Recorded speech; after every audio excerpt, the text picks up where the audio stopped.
Annyeonghaseyo, Ryan Walters. I am here at Suwon World Cup Stadium along with Matthew Binns and Paul Meat. Gentlemen, that was a football match that happened. Yeah. It finished 0-0. There are some talking points from it, but, well, Paul, you're on the Seoul side of things. Was that enough to reinvigorate the Seoul fan base? Well, clearly not, because the end there, the Seoul fans were quite vocal in how they feel about the manager. Yeah.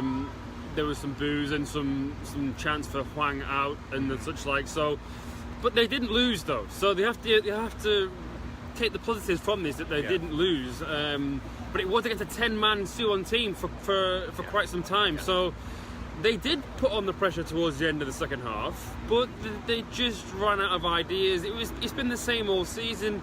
Seoul have got themselves into some good areas. Evandro was obviously effective in some senses, and he added some directness to their front play.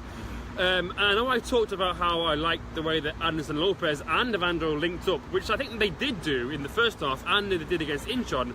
But today, Anderson Lopez was just not at the races. He just looked flat, very cumbersome, and every shot that he's had seems to be that he can't get any power behind it whatsoever. So positives, yes, they didn't lose, a clean sheet. They got a draw away from home, so that you can't really argue much more than that. But they still haven't got their first 2 points of the season. They have 3 points now because they've drawn 3 games.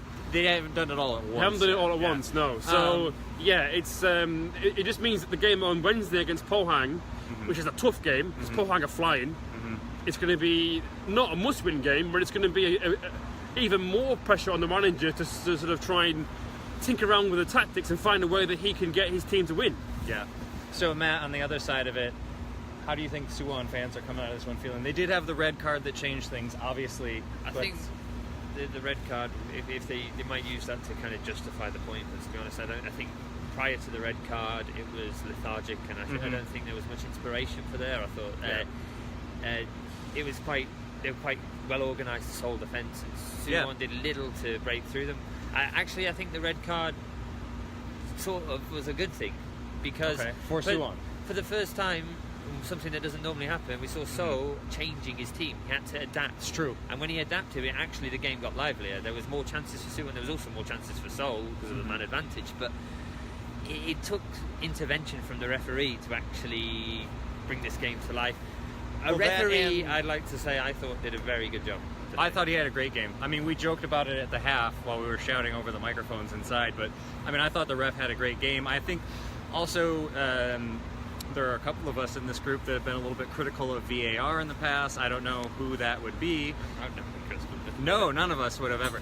But the new Hawkeye system is worked working great today. I mean, before we were able to even be done complaining about how long it was taking, it was over. So that was nice to see. And there was 2 big calls. Yes, yeah. I mean, the red card was a VAR decision in the end. And the disallowed Seoul goal, which was the handball. Yes. Which was, I mean, it took us a few replays to see what was issue. I thought it was offside initially, because it was a tight line, but then it was a Maradona hand of God kind of situation. So it was a great decision, and fair play to the ref, fair play to the VAR team, and if it worked like that in every match, I think I think a lot less detractors from it. Yeah, I think the new system. Hawkeye bought the rights for it at the start of the season.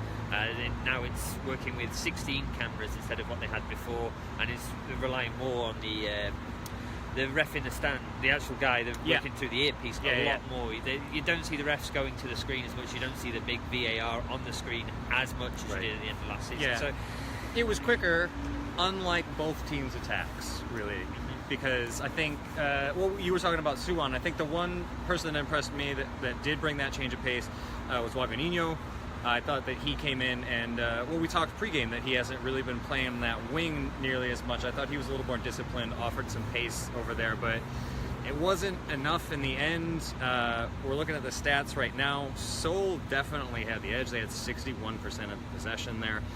But, Paul, they didn't really look like they knew what to do with it. Again, it's been the same story all season, though, hasn't it? They have had possession today.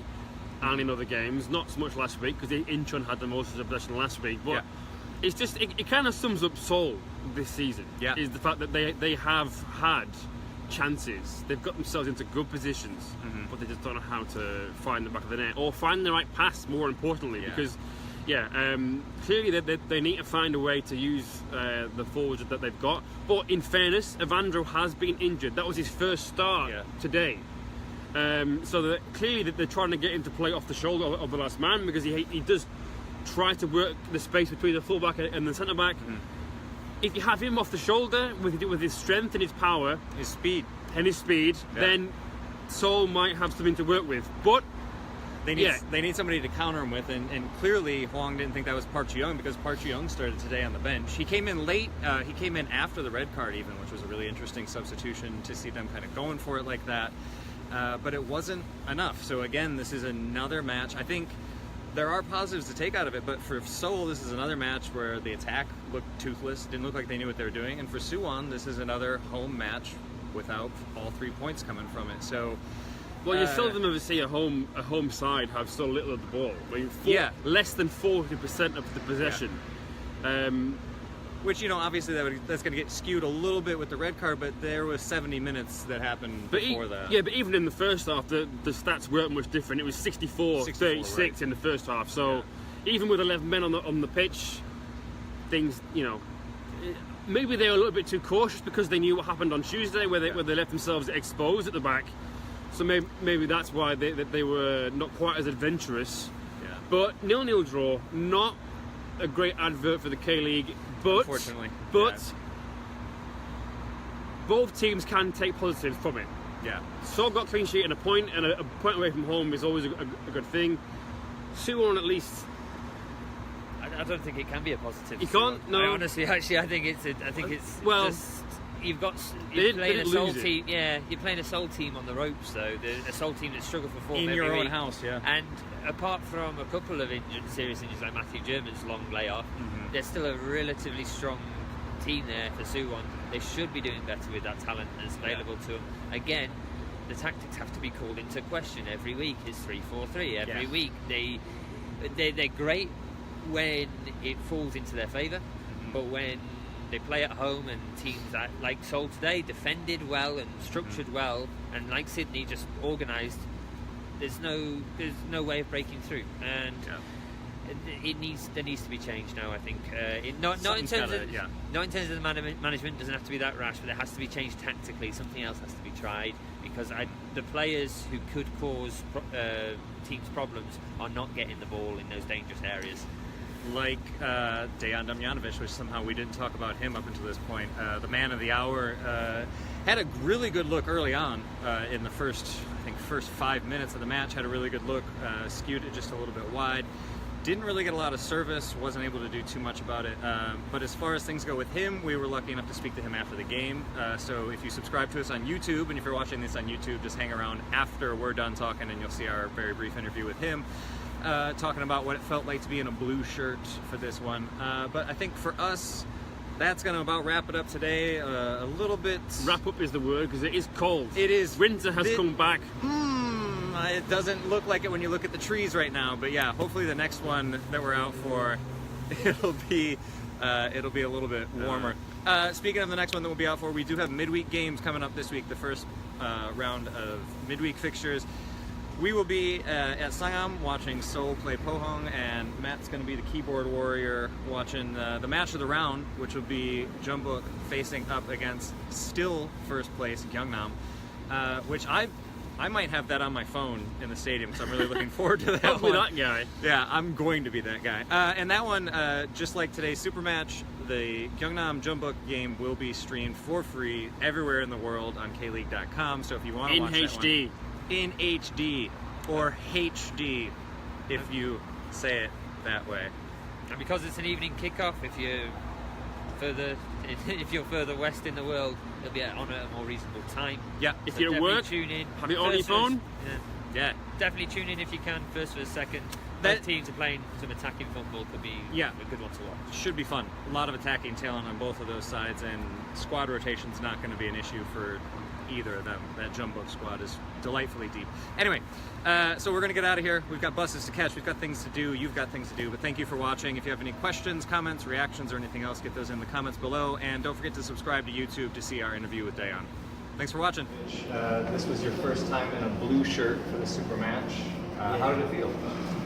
Yeah, a little bit emotional when I saw my ex-teammates on the other side, but when game started, you just don't have time to think about this. You just start trying to play for your team and play the best you can. So it was, a lot of emotions mixed in my head, but in the end,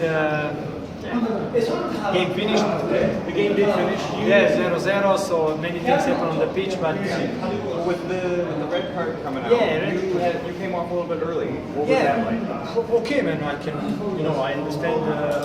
Honestly, it was like a lot of empty running in the first half, so I just run without ball. So I get a little bit tired. It's my third game in 7 days, so coach just think that he needs a little bit fresh player to run to now keep the 0-0 after everything what's happened. So normal things happen. I understand that, and we just need now to think about Congo games after 3 days. To prepare for this game and that game and next game. So it's so many games we cannot even think now about Super Match anymore. Honestly.